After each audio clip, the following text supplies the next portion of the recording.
In this video, I'll show you how to create an eye makeup look with a wet, doll-like lash effect. First, you need to fill in the lash line with a long-lasting black pencil, applying it both on the top and bottom lash lines.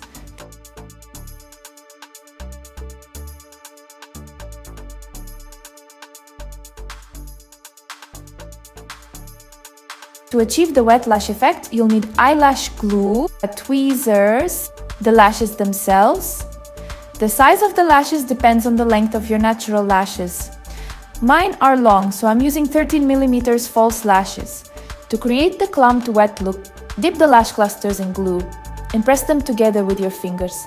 Once you've prepared the lash clusters and they've dried, start applying them to your eyes.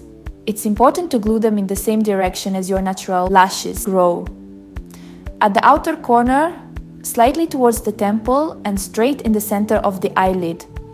From the center to the inner corner, I use shorter lashes, around 10 to 11mm. To enhance the doll-like effect and hide the lash base, draw a thin eyeliner line.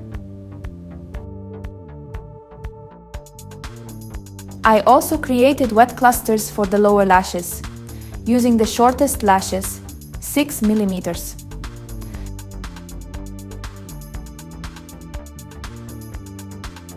Apply mascara to the base of your natural lashes.